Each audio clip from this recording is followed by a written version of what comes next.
Bismillahirrahmanirrahim.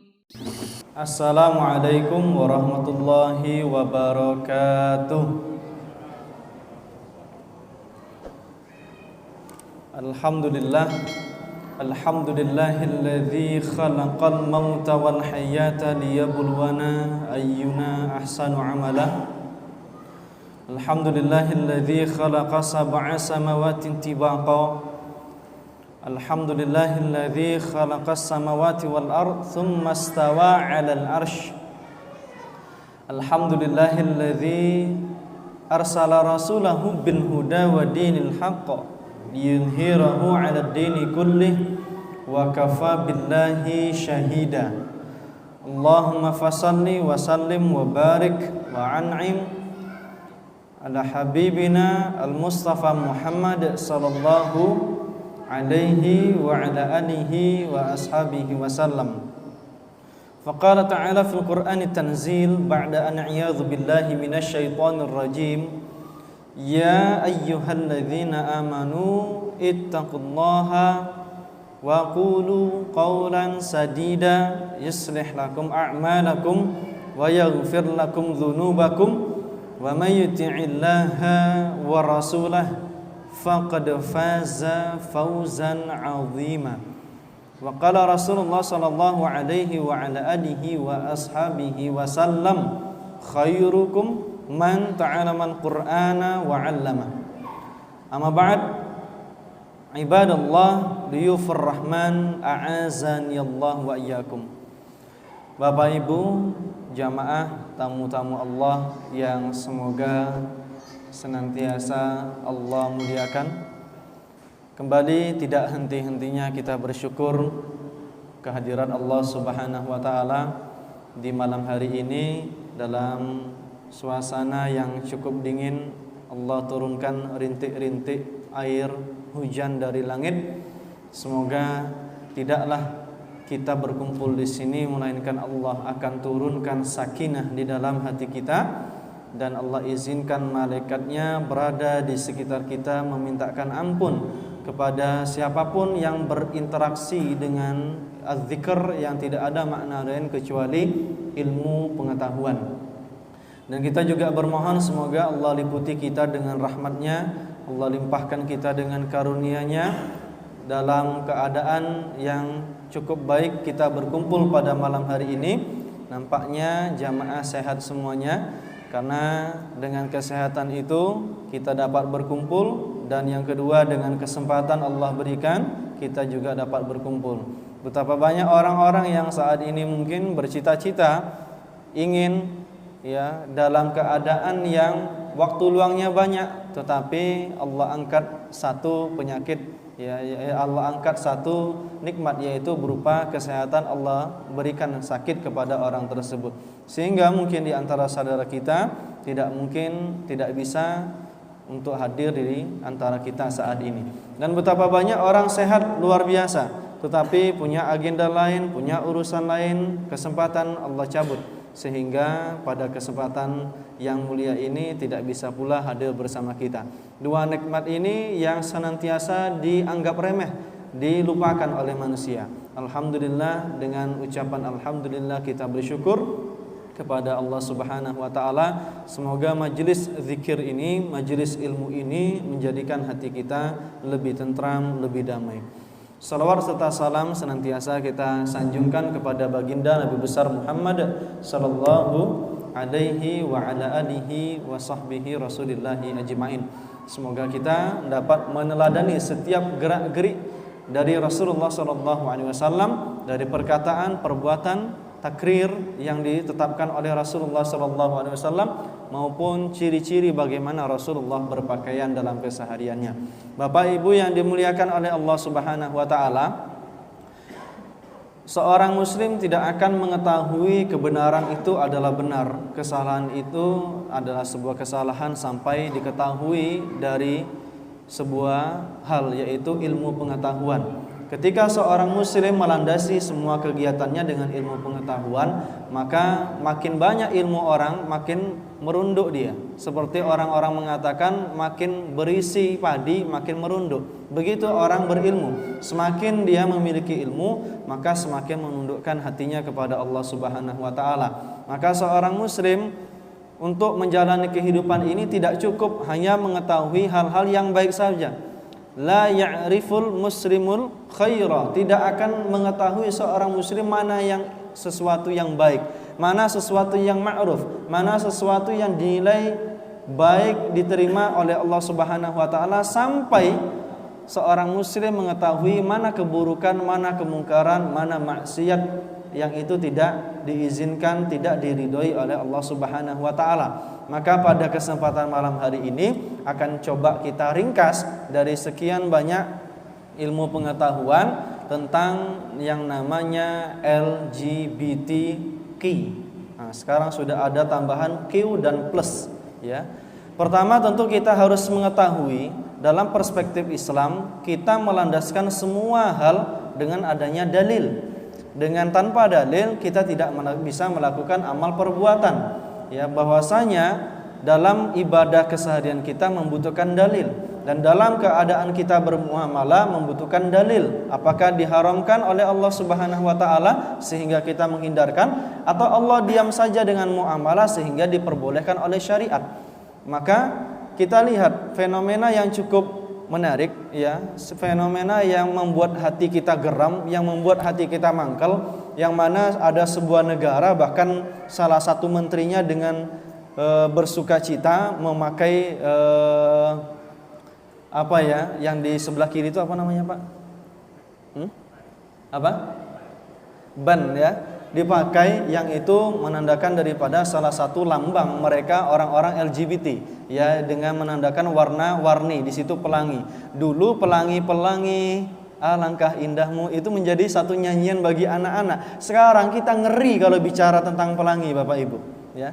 Kalau kita mau ngajarin anak-anak lagu pelangi-pelangi pun kadang-kadang kita akan mikir, ini jatuh LGBT apa enggak ya, dan lain sebagainya. Nah, fenomena ini cukup marak terjadi bahkan sampai ke Indonesia. Nah, dulu di tahun 1987 ini menjadi global effect di Amerika. Ya, banyak korban-korban daripada LGBT yang nanti akan kita sebutkan apa dampak negatif secara moral, kemanusiaan, agama, sosial, masyarakat, bahkan ekonomi.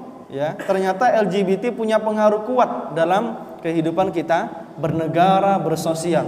Oleh sebab itu ini tidak main-main dalam rangka kita memerangi adanya isu buruk, memerangi ulama-ulama su yang memberikan fatwa bahwasanya LGBT itu diperbolehkan. Maka pada kesempatan malam hari ini coba kita gali, apakah Allah mengizinkan perbuatan LGBT atau Allah terang-terang mengatakan perbuatan tersebut haram? Ya, maka kita lihat dalam bahasa Arab, ya. Pertama kita ketahui dulu sebelum masuk itu, LGBT adalah singkatan atau akronim dari lesbian, gay, apa lagi? Biseksual, transgender, queer, and plus. Sekarang setelah Q itu ada plusnya lagi. Plus ini menandakan kepada siapapun orientasi seorang manusia kepada makhluk apapun terserah dia. Jadi kita ini udah mau dibuat seperti tak punya arah lagi, ya. Kita sudah dibuat terserah dia, mau orientasi seksual dia kepada siapapun, kepada jenis apapun, itu terserah dia. Nah, itu tercakup dalam queer dan plus tadi. Nah, silakan nanti Bapak Ibu buka. Sekarang bukan hanya LGBT tetapi LGBTQ+. Nah, di situ. Jadi lesbi memiliki arti kalau dibuka di KBBI, ya, Kamus Besar Bahasa Indonesia, yaitu ketertarikan seorang perempuan kepada perempuan lainnya, ya, baik secara fisik bahkan secara seksual. Mungkin tertarik, ini perempuan ini cantik luar biasa, seorang perempuan suka jatuh hati. Itu juga bisa dikatakan lesbian, dan itu pintu menuju daripada perbuatan seksual antar perempuan. Kalau gay sebagaimana yang kita ketahui adalah seorang laki-laki memiliki ketertarikan kepada laki-laki, ya, kepada laki-laki baik secara fisik maupun secara ke hati mereka ya, psikis, bahkan sampai kepada seksual. Apa yang dimaksud dengan biseksual? Yang di situ akronim dari B, yaitu seorang yang tidak hanya suka ya melakukan seksual, mencintai lawan jenis ya, tetapi juga mencintai sesama jenisnya. Jadi dia punya dua orientasi. Yang ketiga, yang keempat, transgender adalah serangkaian gagasan yang menunjukkan kepada orang yang sudah berbeda alat kelaminnya dari alat kelamin yang Allah ciptakan pertama kali ketika dia lahir. Artinya dia oplas. Apa oplas? Operasi plastik ya. Queer, apa yang dimaksud dengan queer? Apapun yang tidak tercakup di dalam 4 hal tadi, itu yang disebut dengan queer. Orientasinya kepada siapapun, dalam bentuk apapun, cinta kepada siapapun, itu bisa masuk dalam queer dan plus. Jadi subhanallah ya, kita mau dibuat dalam keadaan yang sangat bebas ya, seks yang sangat bebas, yang itu akan merusak tatanan kehidupan. Nanti akan kita bahas ya secara Islam. Dalam agama Islam, LGBT ini akan tercakup dalam satu kata, namanya al-liwat. Pakai to. Dalam kamus Mu'jam al-Wasit atau Mu'jam al-Arabiyah ya, jilid pertama, di situ disebutkan apa arti al-liwat. Itu diambil dari kata Lut, yaitu Nabi Lut. Bukan Nabi Lutnya, tetapi kaum yang menentang ajaran Nabi Lut alaihi salam ya. Pelakunya disebut al-luti, al-lutiyu, yaitu orang yang menganut paham homoseks. Dia suka sesama jenisnya, atau dia yang menyerupai lawan jenisnya. Ya, padahal dia laki-laki menyerupai perempuan, padahal dia perempuan dia menyerupai laki-laki. Itu juga disebut al-luti. Kalau perempuan lesbian disebut al-lutia. Perbuatan homoseks antara laki-laki dengan laki-laki gay disebut dengan al-liwat. Perbuatan perempuan suka sama perempuan disebut as-sihaq. Masing-masing keduanya punya hukum jinayah ya, hukum jinayah. Kalau di Aceh punya konun hukum jinayat Aceh. Mereka mempunyai hak prerogatif untuk menentukan hukum Islam tersendiri di Aceh. Dan di sini punya takzir tersendiri. Di dalam Islam 4 mazhab akan membahas apa hukuman bagi pelaku LGBT. Nah, dari sisi ini aja itu para imam tuh udah membahas itu. Dalam Quran surat Al-A'raf ayat 80 sampai 81. Dalam Quran surat Asy-Syu'ara ayat 165 166. Dalam Quran surat Ar-Rum ayat 21. Dalam Quran surat Yasin ayat ke-36. Dalam Quran surat Az-Zariyat ayat 49. Semuanya membahas tentang bagaimana seorang muslim akan berinteraksi dengan jenis manusia lainnya. Pertama, secara mutlak Allah menceritakan bagaimana Nabi Lut saat itu menentang pikiran daripada kaumnya. Nah, kaumnya berada, Nabi Lut itu diutus di salah satu kota namanya kota Sodom. Nah, kota Sodom and Gomora terkenal ya, kalau dalam cerita barat itu terkenal itu Sodom. Maka pelakunya orang barat menamai sodomi, orang-orang lesbi maupun orang-orang homo ya. Di kota Sodom ini tidak kurang pengikut Nabi Lut ada 400.000 orang. Semuanya rata-rata menganut paham LGBT ya.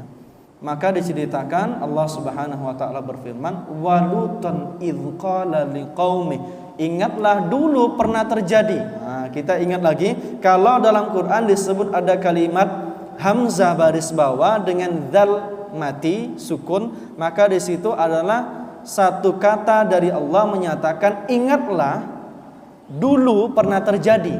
Gitu ya, bukan ingat kepada Allah, ingat ini yang akan datang, tetapi dulu ini pernah terjadi.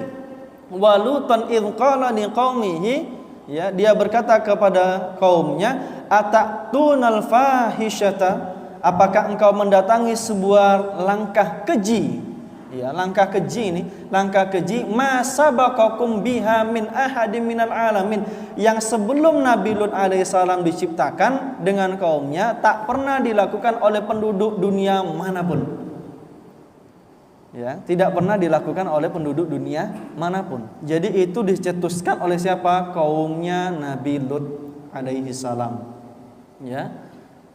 Innakum lata'tunar rijala min dunin nisa. Kalian ini betul-betul selera dengan seorang laki-laki dibanding perempuan. Sampai Nabi Lut menawarkan, nih saya punya anak perempuan, ambil, nikahi mereka, kata Nabi Lut.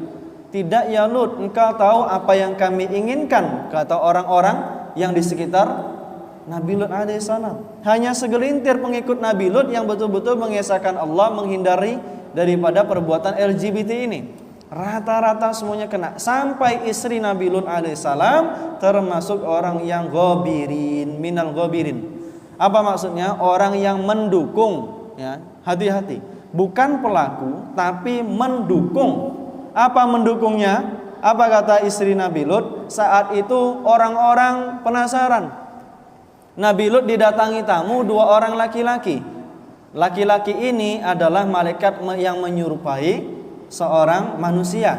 2 laki-laki ini sebelum datang ke Nabi Lut, datang ke Nabi Ibrahim, sehingga Nabi Ibrahim atabi ijlin hanith, mendatangkan sapi, anak sapi yang sudah dibakar kepada 2 tamu. Dan ternyata mereka tak mau makan, mereka cuma mau diskusi. Ya Ibrahim, kami disuruh Allah untuk datang ke kaum Nabi Lut, memperingatkan dia sebelum subuh sudah harus berangkat pergi dari kota Sodom ini. Kenapa? Sebelum subuh nanti Allah akan angkat, malaikat Jibril akan angkat kota Sodom 400.000 penduduk ini, Allah balikkan seluruhnya.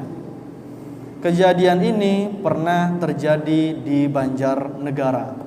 Jadi saya sampaikan, ya. Itu di 400.000 penduduk itu Allah angkat itu dengan kedua sayap Nabi malaikat Jibril alaihissalam. Penduduk kota Sodom itu semuanya rata dengan tanah. Nah, di situ bisa dilihat ya, di daerah Yordan saat ini Sodom itu termasuk bagian Yordan atau Syam secara menyeluruh. Mereka penganut daripada paham LGBT itu tadi. Ya, mereka datang, rombongan datang, kemudian apa kata istri Nabi Lut? Di rumah kami ada laki-laki yang ganteng. Namanya malaikat kalau menyerupai manusia, pasti dia menyerupai laki-laki yang ganteng. Di zaman Rasul, malaikat itu kalau datang, ya malaikat Jibril itu pernah nyamar 2 kali minimal. Menyerupai manusia. 1 mirip Dihya bin Khalifah atau Mus'ab bin Umair, ganteng, ya. Jadi dia ngomong gitu, dukung LGBT termasuk daripada orang yang dilaknat oleh Allah Subhanahu wa taala. Ya, apa kata istrinya? Cuma ngomong kayak gitu. Lihat di rumahku ada seorang laki-laki ganteng. Ya, Lut, keluarkanlah laki-laki itu, kami pengen nengok dia. Wah, kan? Memang laki-laki tulang lunak nih ampun tak ada obat, ya. Luar biasa. Tolonglah keluarkan, kata dia. Kalian nih, ini tamu saya, bahasanya ya, silakan nanti buka juz 9, juz 19 itu ada diceritakan kaum-kaum terdahulu yang Allah luluhlantahkan dengan api neraka, dengan angin yang kuat, dengan membalikkan ke bumi. Itu diceritakan berderet tentang kisah-kisah kaum terdahulu. Juz 9 sama juz 19 kalau tidak salah. Ya. Tolonglah keluarkan, kalian nih tamu saya nih, jangan ganggu tamu saya. Ini ada anak perempuan saya nih, nikahilah dia. Kami tak selera kami tak selera wahai Lut. Kau tahu apa yang kami selerakan. Keluarkanlah 2 laki-laki itu. La haula wala quwata illa billah. Maka dalam Quran surah Asy-Syu'ara ditegaskan oleh Nabi Lut alaihissalam, atatuna dzukrana minal alamin. Kalian ini memanglah luar biasa. Laki-laki juga yang selera kalian. Di antara manusia yang banyak besmepa nih, kalau bisa dibahasakan bahasa Melayu ya, beserak merak manusia di sini ini ya, perempuan laki-laki. Atatuna dzukron, laki-laki juga selera kalian ini, memang tak ada obat. Itu bahasa saya ya. Memanglah luar biasa. Wa tadharuna ma khalaqalakum rabbukum min azwajikum, dan kalian ninggalkan istri-istri kalian. Mereka itu bukan tak beristri Bapak Ibu. Jadi LGBT itu hati-hati, bukan orang-orang jomblo saja. Bahkan sudah menikah pun di Jawa Timur di tahun sebelum 2000, dari 6 juta penduduk 260.000 itu sudah diidentifikasi penduduknya homoseksual. Coba geleng-geleng nggak gitu ya. Bahkan di tahun-tahun ini dari 270 juta penduduk 1% dari 270 juta penduduk Indonesia menganut paham LGBT. Berapa puluh juta itu? Banyak nggak? Banyak. Nah, semoga ini jamaah yang secara online bisa menyaksikan ya. La haula wala quwata illa billah. Jadi Nabi Lut alaihissalam seorang utusan Allah menolak perbuatan tersebut ya. Dan dalam tafsir, bagaimana cerita di dalam tafsir tentang ayat ini, Allah Subhanahu wa taala di situ menegaskan, kata Imam Ibnu Katsir, kata Imam Al-Qurtubi, kata para ulama di Departemen Agama Republik Indonesia, bahkan kata Profesor Quraisy Shihab dalam kitab tafsirnya Al-Misbah, apa yang dikatakan? Bahwasanya seorang muslim hanya menikahi, seorang laki-laki menikahi perempuan, perempuan menikahi laki-laki ya, dan diharamkan untuk melakukan perbuatan liwat atau homoseksual. Nah, di sini hukum ini berlaku sampai kepada umatnya Nabi Muhammad SAW. Ya, di situ. Itu yang pertama. Bagaimana pandangan daripada para ulama? Maka di situ ada dalam kaidah fikih, ya, al aslu fil ibda, asal hukum daripada perbuatan hubungan badan at-tahrim, haram. Jadi dalam ilmu ibadah, dalam ilmu muamalah, dalam ilmu hubungan badan itu ada hukum asalnya ya. Dalam ibadah, semua ibadah itu haram sampai diperintahkan ya. Dalam muamalah semuanya halal sampai ada yang mengharamkan. Dalam hubungan badan semuanya haram sampai ada dalil yang menunjukkan sesuatu tersebut dihalalkan. Hatta yadullu dalilu ibahatihi. Asal hukum asal daripada hubungan badan itu haram. Mencintai sesuatu, berinteraksi lawan jenis yang bukan mahram itu haram sampai ada dalil yang menunjukkan itu halal, yaitu dengan adanya pernikahan atau akad pernikahan. Itu hukum asal dari pernikahan. Jadi ini secara tegas menyatakan para ulama, 4 mazhab ulama dunia Islam, tidak ada dalam ilmu tafsir yang menerangkan dalam Quran yang saya sebutkan tadi, ayat-ayat yang saya sebutkan tadi, melainkan semuanya mengharamkan. Dan hukum asal pernikahan itu hanya dilakukan oleh laki-laki dengan perempuan, dengan perempuan dan laki-laki. Tidak ada penciptaan manusia, hewan, apapun, bahkan benda. Disebutkan dalam beberapa tafsir bahwasanya Allah menciptakan segala sesuatu berpasangan.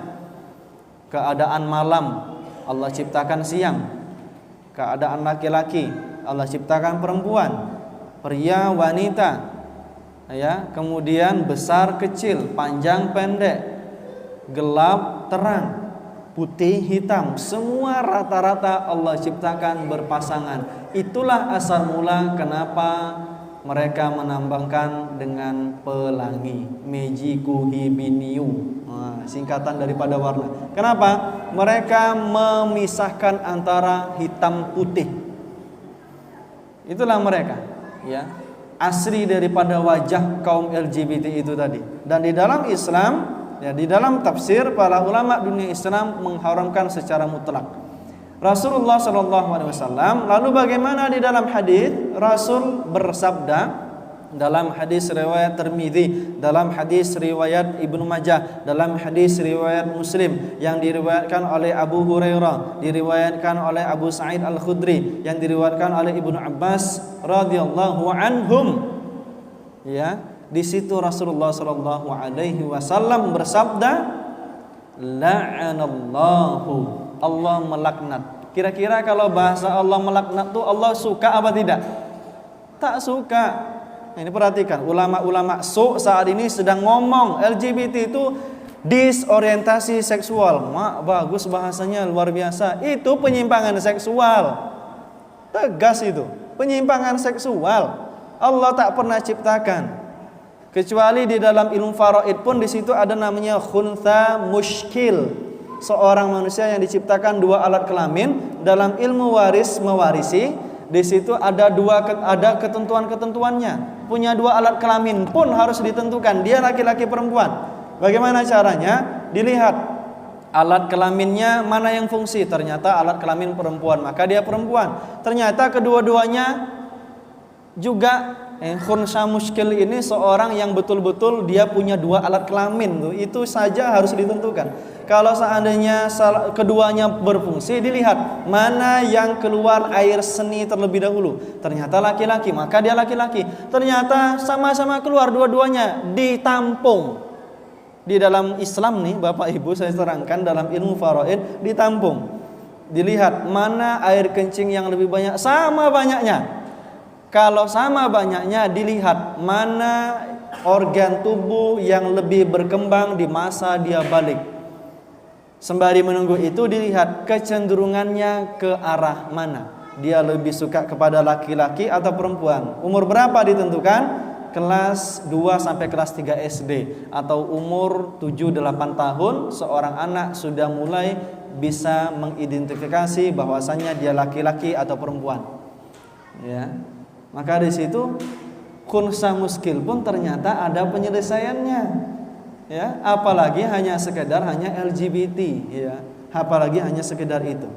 Jadi Allah Subhanahu wa taala melaknat al-mutasyabihati, dia yang menyerupai minan nisa'i birrijal, laki-laki perempuan menyerupai laki-laki, wal mutasyabbihina, dan laki-laki menyerupai perempuan. Apa artinya itu? Transgender. Jadi dalam Islam kalau berbicara dengan LGBT itu ada bahasannya. Dalam perspektif hukum Islam kita itu lengkap Bapak Ibu yang dimuliakan oleh Allah Subhanahu wa taala. Jadi situ yang dia mengubah alat kelaminnya, yang dia bahkan bukan ngubah nih, dia punya ciri-ciri saja. Nampaknya udah melambai kawan nih, hati-hati gitu kan, diingatkan gitu. Nampaknya ini tomboy ini, rambutnya mulai pendek, diingatkan. Kenapa? Yang nyerupai aja, kata Rasulullah, itu dilaknat. Yang nyerupai aja, perempuan rambut terlalu pendek, hati-hati ya. Diiringi mungkin dengan sikapnya, oh ternyata dia seperti ini. Sukanya mungkin dibanding memasak lebih suka sesuatu yang pekerja keras dan lain sebagainya. Perempuan, seorang laki-laki kok sukanya hanya dia interaksi dengan perempuan, kok dia suka berdandan. Hati-hati, laki-laki suka berdandan itu saat ini nampaknya udah dianggap lumrah. Ya, kasus waktu Fashion Week Citayam mulai booming saat itu kan beberapa orang diwawancarai. Pacar kamu mana? Itu pacar saya laki-laki. Kamu sebagai suami apa perempuan? Mereka tak malu-malu lagi Bapak Ibu. Sudah terang-terangan mereka, tak punya urat malu lagi menunjukkan siapa hakikat mereka. Nah, secara tegas di dalam Islam mengharamkan perbuatan tersebut. Bahkan Allah melaknatnya. Allah mengharamkan perbuatan seorang laki-laki mendatangi laki-laki, seorang perempuan mendatangi perempuan, seorang laki-laki mendatangi perempuan di anus atau di duburnya. Itu Allah haramkan. Ya, Allah laknat mereka. Kalau sudah bahasa laknat, kalau sudah bahasa tahrim, maka di situ tidak ada makna lain kecuali haram. Kecuali maknanya haram. Lalu Bapak Ibu yang dimuliakan oleh Allah Subhanahu wa taala, di dalam ilmu usul fikih itu dibahas namanya khamsu daruriyat, 5 penjagaan utama pokok di dalam Islam. Penjagaan hifdzul aqal, yang pertama hifdzuddin, penjagaan agama, hifdzul aqal, penjagaan akal, kemudian penjagaan hifdzun nasl, penjagaan keturunan.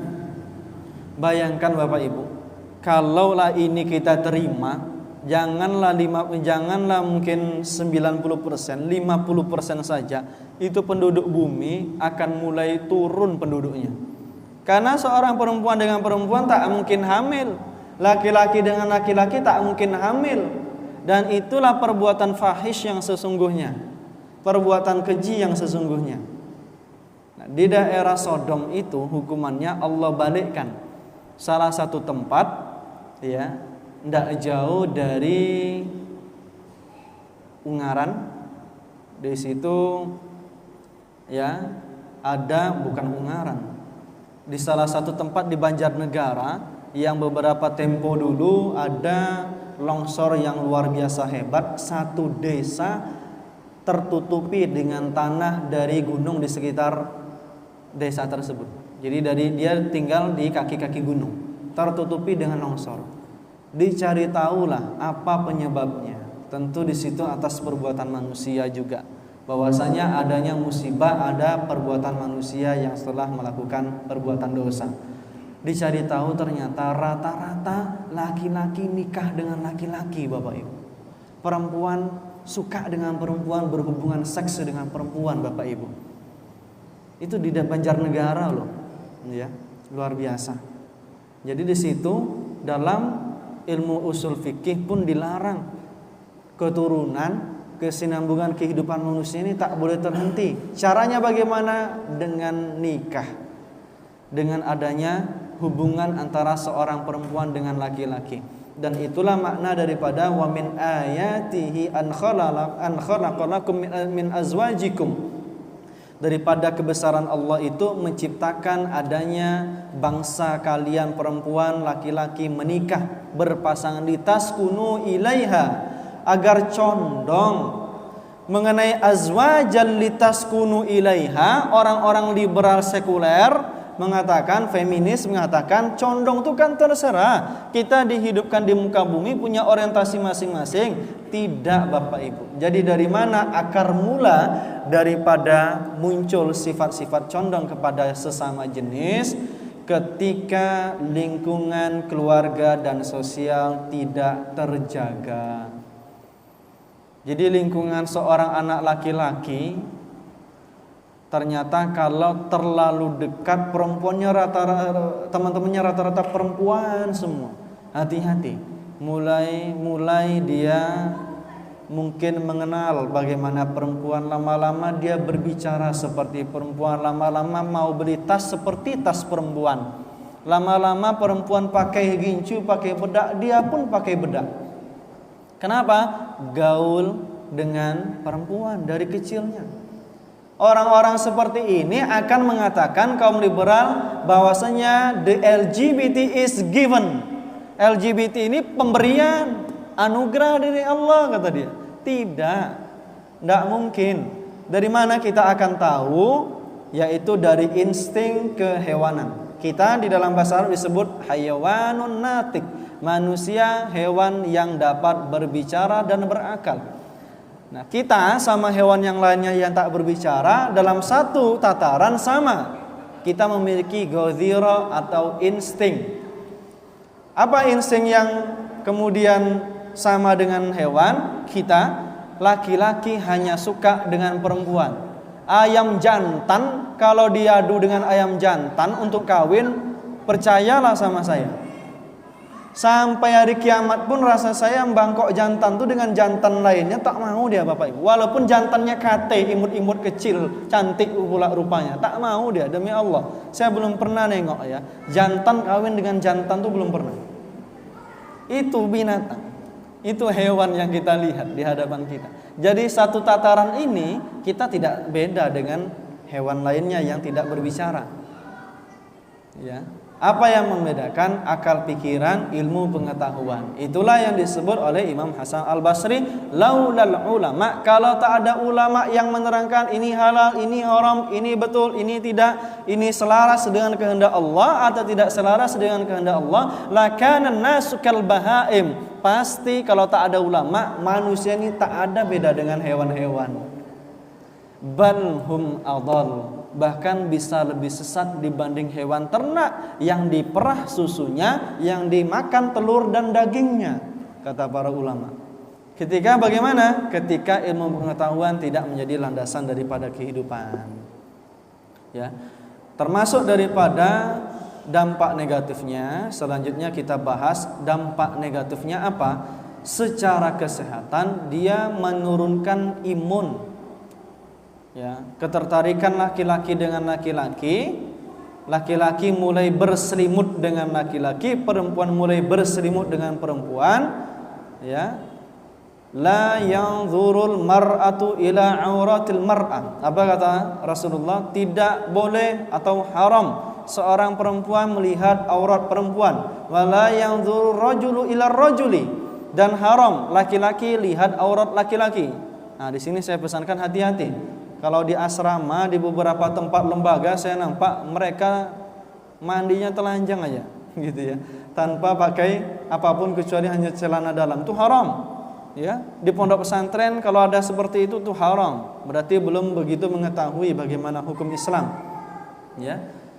Wa haram, dan haram juga ya ghuddur rajuli fi thawbil wahid bir rajul. Haram untuk satu selimut dengan laki-laki. Laki-laki satu selimut dengan laki-laki, kakak adik laki-laki nih sudah sampai usia balik satu selimut dengan laki-laki adiknya sendiri haram. Perempuan kakak adik dengan kakaknya sendiri haram. Ya, berselimut. Inilah langkah-langkah Islam untuk menjauhkan dampak negatif ini tadi. Itu satu, menurunkan imun. Kemudian mematikan beberapa saraf. Yang saya baca itu mematikan beberapa saraf. Yang paling ekstrim ganas, penyebab satu penyakit yang sampai saat ini obatnya tak ada, yaitu sakit AIDS atau dari namanya HIV, Human Immunodeficiency Virus, ya, virus HIV. Itu penyebab utama. Tak ada penyebab utama kenapa kok HIV itu muncul kecuali adanya hubungan antara perempuan dengan perempuan atau laki-laki dengan laki-laki. Yang keempat, sifilis, raja singa, penyakit kelamin yang amat luar biasa hebat sakitnya, kencing nanah. Ya, kemudian nanti adanya herpes genital namanya. Dokter Amin lebih tahu mungkin ya. Bahasa-bahasa kedokteran ini tadi saya coba baca, saya gali itu bahasa-bahasa kedokteran ini susah juga saya menghafalnya ya dibanding bahasa Arabnya. Itu penyakit-penyakitnya ngeri-ngeri. Terjadi di Amerika 1987. Di situ seorang gay berhubungan, kemudian dia juga jajan ke lokalisasi dengan pelacur-pelacur di sana sampai menyebar. Pelanggan-pelanggan yang lain pun menyebar. Sampai mereka pelanggan-pelanggan ini punya anak dan istri, mereka juga nyebar. Sampai bayi di kandungan ibu-ibu di Amerika saat itu kena. Maka dinamakan dengan global effect. Sampai anak-anak lahir dalam keadaan cacat, Bapak Ibu. Ini resikonya udah sebesar itu tuh. Kita sebagai seorang muslim di Indonesia harus ngomong nih tentang ini nih. Harus nolak secara tegas. LGBT itu bukan disorientasi seksual. Mereka sudah melakukan penyimpangan seksual. Ya, itu dilihat dari hukum Islam. Ya. Kemudian selanjutnya orang yang melakukan perbuatan ini akan dikucilkan dan terkucilkan. Pasti itu. Mereka ada grup sendiri Bapak Ibu. Kalau dibuka di Instagram, di Facebook, di Twitter, itu mereka punya grup sendiri. Grup gay itu ada, grup lesbi itu ada. Mereka nggak bisa dia ngobrol sama orang-orang masyarakat umum lagi itu nggak bisa, susah mereka. Ya, orientasi mereka tuh udah kayak gitu. Bahkan ada yang tidak punya orientasi seksual, itulah termasuk dari Q dan plus tadi, queer and plus tadi. Tak punya sama sekali, tak mau nikah sama sekali, tak suka sama perempuan, tak suka sama laki-laki. Bisa ya kayak gitu ya. Itu biasanya ada satu kebiasaan yang mempengaruhi psikologis seorang manusia ketika dia kecil, mungkin ketika dia dilahirkan, ketika dia beranjak dewasa, pelajaran-pelajarannya dia terima, lingkungan yang mempengaruhinya dan lain sebagainya. Maka penting bagi kita untuk memahami apa itu LGBT, bagaimana di dalam Islam. Ternyata Islam sangat mengharamkan perbuatan ini.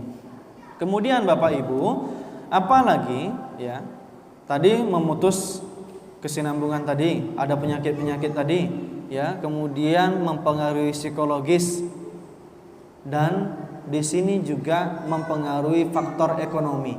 Apa itu? Makin banyaknya penyakit-penyakit menimbulkan kos untuk kesehatan makin besar. Bisa menjadikan miskin negara.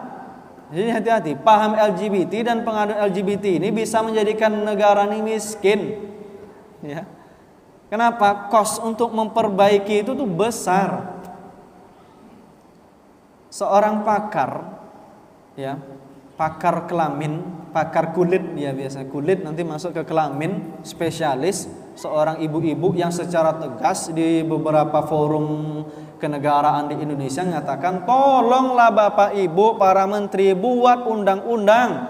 Saat ini undang-undang yang cukup tegas cuma nomor 1, ya. Di situ tahun 1974 mengharamkan perempuan hanya nikah dengan laki-laki, laki-laki dengan perempuan, tak boleh nikah dengan sesama jenis. Tetapi di KUHP pasal 292 orang yang dikena hukuman hanya ketika laki-laki dewasa mensodomi anak-anak di bawah 18 tahun. Tentu ini tidak bisa diterima. Maka di situ banyak spesialis kaum muslim yang menolak paham LGBT, feminisme, sekuler dan liberal ini sedang mencoba menggolkan bagaimana RUU KUHP mengharamkan zina walaupun tak sama-sama ridho. Di situ orang dewasa sama-sama ridho tak kena hukuman kalau dilihat dari KUHP ini.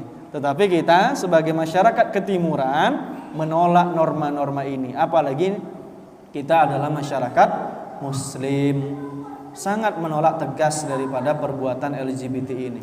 Maka Bapak Ibu yang dimuliakan oleh Allah Subhanahu wa taala, bagaimana cara mencegah daripada LGBT ini? Yaitu dimulai dengan menjadikan lingkungan keluarga itu tercipta dengan baik. Pendidikan keluarga dijalani dengan baik. Seorang anak umur 3 tahun di dalam ilmu parenting itu harus dibarengi dengan bapak dan ibu. Tak boleh tunggal saja. Ilmu umur 4 sampai 7 dan 8 tahun harus dilakukan dengan sesama jenis. Ya, seorang ayah harus lebih dekat dengan anak laki-lakinya dibanding seorang ibu dekat dengan anak laki-lakinya. Biar termotivasi, diajarkan tentang ilmu perbengkelan, nyuci motor, ya, perkakas rumah tangga dan lain sebagainya. Seorang anak perempuan diajari bagaimana motong sayur, mengupas buah, motong bawang dan lain sebagainya. Nah, itu di umur segitu ilmu parenting. Di umur 9 tahun sampai 11 dan 14 tahun kewajiban seorang muslim mendidik anaknya. Para ulama mengatakan hanya 14 tahun bagi anak laki-laki, 14 tahun bagi anak perempuan, ditambah pengasuhan sampai dia dinikahi oleh seorang laki-laki. Umur 8 sampai 11 dan 14 tahun baru dilakukan bersilang. Seorang perempuan harus dekat dengan laki-laki agar mengetahui kasih sayang dia penuh dengan kasih sayang seorang bapak. Seorang anak laki-laki harus dekat dengan seorang ibu agar tahu bagaimana memperlakukan seorang wanita. Maka di umur 15 tahun ke atas sampai dia 18 dan 20 sampai 21, di masa-masa kematangan dia paham betul bagaimana jiwanya terbangun sebagai laki-laki dan bagaimana dia memperlakukan seorang wanita. Bagaimana dia seorang perempuan harus bersandar dengan laki-laki yang tepat, ya, yang diizinkan oleh ayahnya setelah mengatakan angkahtu wa zawajtuka bi binti, dengan anak perempuanku. Nah, di situ dilakukan dari parenting. Bagaimana lingkungan akan membina dengan cara membiasakan interaksi sosial, membatasi antar lawan jenis. Kalau mendirikan sekolah, maka dirikanlah dengan bagaimana seorang laki-laki perempuan itu tidak bersatu. Itu jurus yang paling bagus untuk mencegah dan diikuti dengan cara-cara lainnya. Yang paling utama tentu dengan mengilmui apa itu LGBT.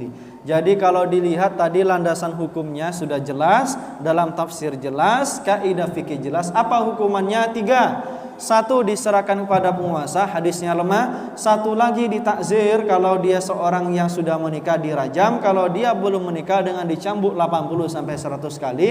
Hukuman yang ketiga dilandasi dengan hadis sharih, hadis sahih dari Rasulullah mengatakan, kalau man wajadtumuhu amala man fa'ala qaumil lut, di barang siapa yang mendapati di antara kalian ada orang yang melakukan perbuatan kaum Lut, al-fa'il wal maf'ul faqtulul fa'il wal maf'ul. Hukuman yang ketiga adalah dengan hukuman dibunuh, baik dia yang melakukan, pelaku ataupun sebagai korban, kata para ulama. Siapa yang mengatakan? Imam Syafi'i, Imam Ahmad, Imam Abu Hanifah, Imam Malik, Imam Sufyan Ats-Tsauri, Imam An-Nakhai, Imam Yahya bin Ma'in, ulama-ulama yang luar biasa muktabar di dalam kalangan kaum muslimin. Jelaslah sampai di sini Bapak Ibu sekalian bahwasanya kita harus membentengi diri dengan satu hal ini.